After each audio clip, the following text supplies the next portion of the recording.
I've said it time and time again on this channel, Paul McCartney is the greatest songwriter of all time. And every time I say it, there's lots of people who disagree, pointing out some of his most questionable releases. Though I obviously disagree, I have to say that it's really hard to argue against these people, mainly because the dark side of Paul McCartney's discography has some terrible albums. And it just so happens that most of them were released in the 80s. I haven't slept in the last 2 days. I am extremely tired, but we have to make a video for the week, and I am actually quite excited for this one because once again, we're talking about Paul McCartney. As a lot of you already know, Paul McCartney is my favorite artist of all time. I love the man, I love his music, so I'll take any opportunity I can get to go back and revisit some of his albums. However, this video may not be that positive because we're talking about his 80s output. If you know anything about Paul McCartney, then you probably know that the 80s were his most criticized era, not only for the quality of the albums, but also because the idea behind the album wasn't really the greatest.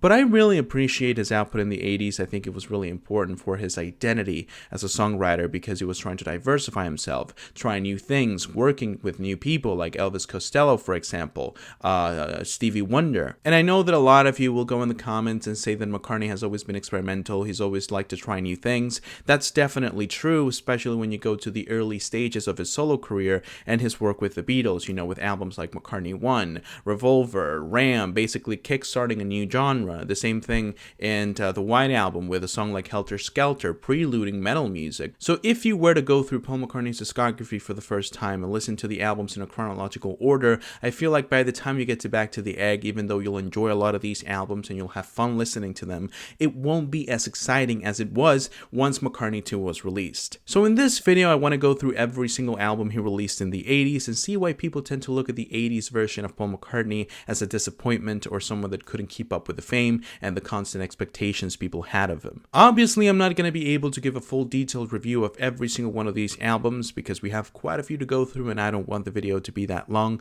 However, I am a people pleaser, so if you want to see a review, a full detailed analysis of one of these albums, go ahead and leave it down below and I'll make sure to fulfill a request and make that video ASAP. One more thing before we get into the album. This intro is getting way too long, fuck me. I know that Paul McCartney is basically Jesus Christ in the eyes of a lot of people, and I am going to be criticizing him quite a lot in this video, so if we disagree, if I said something that bothered you, go ahead and leave it down below in the comments. Be nice, don't complain. We can have a small debate in the comments section, we can have a conversation, and that way everyone's happy. With that being said, I have to shut up and review the albums because this video is going to be way too long if I keep talking, so let's go with McCartney II. It was said that those seeds had been sent to you. How did you come to grow them? Yeah, well, we got a load of seeds, you know, kind of in the post, and we didn't know what they were, you know, we kind of planted them all, and five of them came up illegal. This album is the perfect way to start the video because it's a personification of how people view McCartney's output in the 80s. You either love this album or you hate it. There's a lot of people who seem to believe this is the worst album Paul McCartney ever released, and there's a lot of people who believe it's among his best releases. There's literally people who would rather listen to this album than Ram or Ben on the Run and McCartney I. Believe me, I've had conversations with quite a few. I personally adore this album, not really for the music itself, even though you do have some good tunes in this record, but the idea behind this album is so refreshing, and it was so nice to see McCartney going back to his most experimental and artistic style. This is the biggest left turn of McCartney's discography, released a year after Back to the Egg, a pretty standard and normal sounding rock album from the 70s, and now you have a new wave experimental synth pop album that combines the elements of rock music from the 70s and the new wave genre that was forming thanks to bands like Talking Heads, Joy Division, New Order, and so on and so forth. You have some incredible songs in this album, two of my favorites from his entire discography coming up in one of these days, but you also have some questionable ones. I know that a lot of people seem to love Temporary Secretary, especially if it's not the actual song, but one of the meme songs that was released and you can find on YouTube. There's literally a playlist filled with different versions of Temporary Secretary. But then, you know, Front Parlor, Bogey Music, Frozen Jap, Dark Room, or songs that try to play a little too heavy with the new wave style, you know, and I don't think it fits McCartney's style all that well. I think he didn't commit. I think he was trying to mimic some of the artists that were doing it better than him back then, like once again Talking Heads, for example. There's a lot of David Byrne-ish performances scattered throughout the album, and I appreciate the change, I appreciate the boldness, and I appreciate the fact that he was trying something new, but I feel like you need to take it slow and you need to focus a little more if you're going for a completely different sound. And Paul McCartney is everything but focused in this album. So once again, you have some good songs, you have some bad songs, you have some mediocre ones, and that's what this album offers. However, the idea behind this album was the foundation of Paul McCartney's identity, music identity, in the 80s, and for that reason, I really do appreciate it. 1982's Tug of War is a really important album in this man's discography, mainly because I feel like this was the moment where he realized what he needed to do to make a good album, okay? It's not about the synths, it's not about doing something that no one has ever done before, it's about using your songwriting ability and adapt it to a lot of different styles, so it sounds like Paul McCartney, but it sounds refreshing at the same time, and he does that quite a lot in this album, like for example in the intro, Tug of War. One of my favorite intros from any of his albums. I feel like it's really powerful. I love the lyrics, I love how he uses an 80s-like production style to add power and accentuate certain parts of the song and certain parts of his performance. But then you also have the typical balladry shenanigans that Paul McCartney is known for in songs like Take It Away, Somebody Who Cares, and the beautiful tribute to John Lennon, Here Today. Every single song in this album is unique in its own way, and it's true that it sacrifices the album's continuity quite a bit,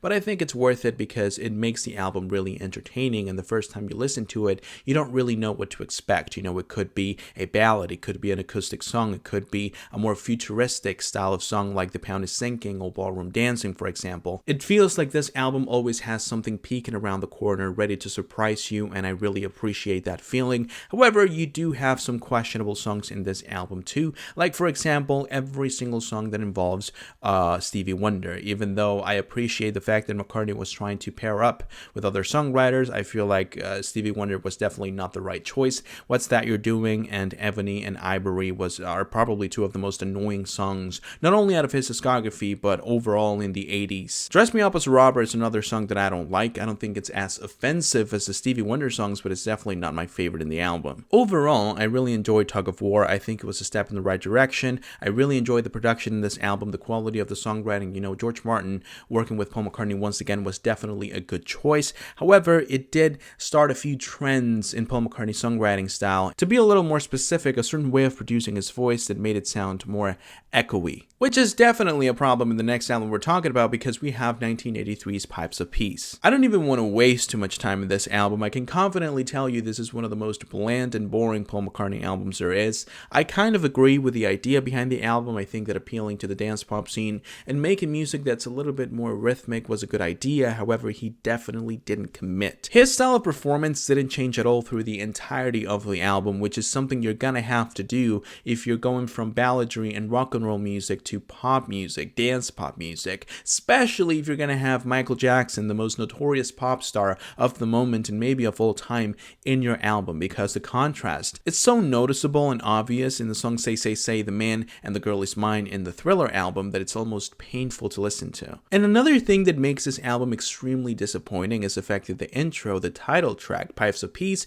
is so good, so enjoyable, and you feel like the rest of the album is going to hold the same energy. Old Paul McCartney and new Paul McCartney coming together to make a new sound. However, that immediately disappears as soon as Say Say Say starts, and it keeps going that way. You know, there's songs like The Other Me, for example, where he sounds like he's performing from the corner of the room. You know, the microphone is against a wall and there's no backlash, there's no feedback from the microphone. It sounds so isolated, so bland, so boring. No, not acceptable. You can't release this album after you released Tug of War the year before. It's simply not okay. Unfortunately, it seems like around this time Paul McCartney was locked and loaded with bad ideas because the following year he gave us Give My Regards to Broad Street. What even is this album? I know it's a soundtrack, I know that it's not supposed to be seen as a proper studio release, but the problem is it's a proper studio release. This goes beyond the quality of the songwriting, because in this album you have a mix between Beatles songs and solo songs and even original songs like No More Lonely Nights, the clear highlight and probably the only good song in this album. And I know a lot of you will say, well, how can that be? How is that possible? You have songs like Here, There, and Everywhere, Yesterday, Good Day, Sunshine, The Long and Winding Road, For No One, Eleanor Rigby. However, these are not the Beatles songs that you know and love. These ones have syrupy, silky, 80s-like production that makes the whole thing sound slower and with more echo, and it completely ruins the song in my opinion. The only cover that I like from this album would be Here, There, and Everywhere, and even that song isn't exactly the greatest thing ever. Honestly, the only track that's acceptable from this album, and I'm not exaggerating, and I know that a lot of you will say that I'm just hating, but for me, the only part of this album I enjoy is No More Lonely Nights, that wonderful ballad, really well written, really well produced. And it's the intro song. So after you listen to that one, you have 55, 56 minutes of Paul McCartney covers that are worse than the original. So why not just listen to the original? But fear not, Paul McCartney fans. Surely in the following album, he's going to get back in shape and go back to doing amazing songs. Press to Play, 1986. First of all, I want to talk about the album cover here. This is awful. I don't know who approved this album cover, but you're my number one enemy. I fucking hate you, okay? This Casablanca looking cover is probably the worst out of his entire discography. Or, you know, maybe there's a few more that could also get that title. I ranked Paul McCartney's discography not so long ago in this channel, and if you saw that video, you know that Press to Play was put last. I really don't know, and I don't understand the idea behind this album. I don't know what Paul McCartney's intent was. I don't know what this weird new wave but also old school style of songwriting he was trying to show in this album. I do appreciate the fact that his performance seems to be a little more engaging at this time of his career, you know, in songs like the intro Stranglehold, which is definitely the highlight of this album, a really good song, but it seems like every song after that is an attempt to be modern, an attempt to be relevant in that, you know, in the music industry at that moment, but failing miserably, especially when he tries to mimic the Talking Heads discography in songs like Pretty Little Head, which sounds almost exactly like Burning Down the House, but performed horribly. Remember what I said when we were talking about Tug of War, and I said that in that album he realized what he needed to do to make good music? Well, what I meant was that it doesn't really matter the genre, it doesn't really matter the style, if it's old school, if it's new. He just needs to do good on the songwriting front, and people are going to enjoy it. And that's exactly what he lacks in this album. You know, there's not a lot of Paul McCartney in this record. There's not a lot of anything in this album. You do have some nice melodies, and the production is pretty much decent. However, there's such a lack of personality and identity and intent in every single song in this album that it's almost impossible to listen to it and say, you know, it's even an album. It feels like a compilation of demos, of ideas, of, you know, experiments, you know, that he was trying to use to try and figure out what he wanted to do with this sound. But that's the problem. It's nothing more than an experiment. It's nothing more than a prelude to what a future album turned out to be. And I personally find that to be extremely boring. That's why, even though I may enjoy this album a little more than some albums like Egypt Station, for example, and Pipes of Peace, I personally find this to be the most offensive release by Paul McCartney because I simply don't feel like there's a lot of passion behind this album, and there's a lot of intent to do something new, intent to do something good. I literally feel like there was no filter at the time of putting out the songs in this album. I don't even think Paul McCartney himself was happy with the results, because in the live performances he made in multiple tours in the 90s and the 2000s, he barely even performed any of the songs in this album. So yeah, I personally feel like this album is the most meaningless release of his entire discography if you don't count the covers album. So yeah. Did I say covers album? Oh well, that's exactly what we're about to talk about now. Let me get this out of the way. A Paul McCartney covers album is always going to be a waste. Paul McCartney is one of the greatest songwriters of all time. I don't want to hear the man perform anyone else's song. However, he is also an amazing performer, so he clearly has the ability, the vocal skill to perform a lot of the classics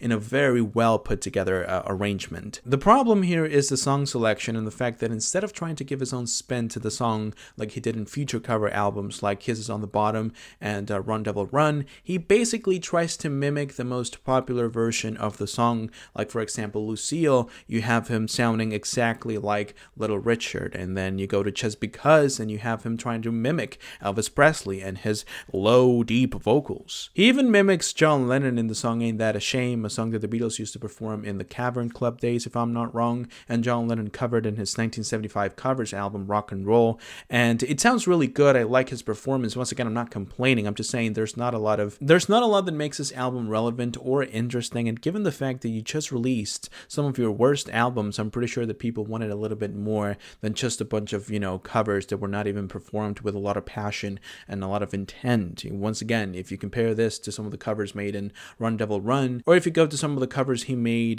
during the Beatle days and some of his performances in the Cavern Club, you're going to see a clear difference behind the, you know, level of energy he put into this performances. And that's getting the production out of the way, because the production in this album is all over the place. His vocals are produced differently depending on the song, which is something normal, but this is a covers album, so you kind of want to give people people a certain continuity in your performance because the songs obviously don't follow any. An example of this would be the song Lucille, where you can hear his vocals clear and sharp, and then when you go to a song like That's Alright Mama, there's a lot of echo. He sounds like he's singing miles away from the microphone, which clearly resembles or tries to mimic Elvis Presley's early style of production. Overall, it's not a bad album. I definitely do enjoy some of the performances. There's a lot of energy behind a few. There's a clear lack of energy behind some others. I just simply don't know whether this album was even released in the first place. There's nothing that points to this album as a significant moment for Paul McCartney. However, something you'll learn when it comes to Paul McCartney is that the man only needs time to blow you away with an incredible album, and 1989's Flowers in the Dirt does exactly that. This album isn't only a comeback, it's not only his best album from the 80s, I believe this to be one of his best albums overall. I enjoy every single song in this album, and his collaborations with Elvis Costello are pure bliss. You have some incredible songs in this album, more uplifting, more rhythmic, more exciting, showing a lot of commitment by McCartney, like in the intro, My Brave Face, one of the highlights of this album, or for example, You Want Her Too. Powerful vocals, incredible dynamics with Elvis Costello. Distractions, my favorite song in the entire album, how beautiful, romantic, and seductive the song is. Paul McCartney's vocals are so beautiful, the instrumentation is so tender, and then you go to a song like Put It There, once again, beautiful, tender, emotional in a way. And once again, let's go back to what I said about Tug of War. It doesn't really matter the genre, the style, the production that Paul McCartney is using in an album. If he does well in the songwriting front, it's going to be a good album. This album is packed with the 80s syrupy, silky style of production that I don't like. However, I enjoy it because the songwriting is good, his performances are good, and when it comes to Paul McCartney, that's pretty much all I need. Because a lot of people seem to believe that the problem we fans have when it comes to his albums from the 80s basically boils down to production, and that's partly true. I'm not a really big fan of the power ballad style of production of the 80s. However, this album proves all of those claims wrong because the power ballad nature of a lot of these songs, like this one for example, or How Many People, is the main catch of the song and the thing I enjoy the most. If used properly, I believe that any style of music can be good, okay? The problem with the 80s is that a formula was born, a formula to make pop music, and for a moment, Paul McCartney was confused inside of that formula. He didn't know how to adapt his own style of songwriting to this new formula that, seemed to be really popular amongst the people. And I feel like this album was the moment where he finally figured it out. He was able to make Paul McCartney songs that sounded new and modern and fresh, and for that reason, I adore this album. Not only for the quality, which I already said before is incredible, one of his best albums actually, but also because of what it represented for McCartney, for his songwriting prowess. He was able to adapt to a new sound, to a completely different realm of music, and I think that was a lot of help in the following decade. Whatever you think and whatever you think I've done, this, I'm telling you, this substance, cannabis, is a whole lot less harmful than rum punch, whiskey, nicotine, and glue, all of which are perfectly legal. As you can see, I'm not the biggest fan of Paul McCartney's music in the 80s, but I will say this. The fact that this man was constantly trying new things, constantly trying to improve, to evolve as a songwriter, to collaborate with new people, to understand the new era of music that dawned on him, I feel like that is one of the most admirable things I've seen in my entire career as a music nerd, In the music world, you'll often find people who peaked in the 60s or the 70s maybe, that basically try and replicate that golden age of music throughout the rest of their career. They don't try anything new. They don't try to adapt. They basically try and remind people who they were instead of trying to make them excited for who they're going to be. And Paul McCartney is one of those very few musicians who don't really want to do that, like Bob Dylan, like David Bowie, like, for example, Leonard Cohen at a certain point. People that constantly try new things, try to evolve, try to adapt, try to, go for new horizons to make their music interesting. And Paul McCartney is probably the most pristine example because even though we saw a lot of change in the 80s, that change continued in the 90s and in the 2000s and in the 2010s and even in the 2020s. He released McCartney III, an album where he takes care of every single aspect of the production, songwriting, and performance. This man is the greatest example of someone who knows that even though he's made quite a lot of great music, he can always do better, and he's always trying to do better. And for that reason, even though a lot of his albums from the 80s are not exactly my cup of tea, I appreciate it quite a lot, and I applaud all the change he went through in that decade. And that is going to be it for today's video. I really hope that you guys enjoyed watching as much as I enjoyed making it. If you did, go ahead and leave a like and subscribe to the channel so you don't miss any other videos that I upload. If you want me to talk about any other topics related to music, if you want me to check out a song, an album, or an artist, leave it down below as well, and I'll make sure to read it and fulfill your request as soon as I can. Once again, I hope that you enjoyed, and I hope that I can see you soon with a new video. But until then, bye.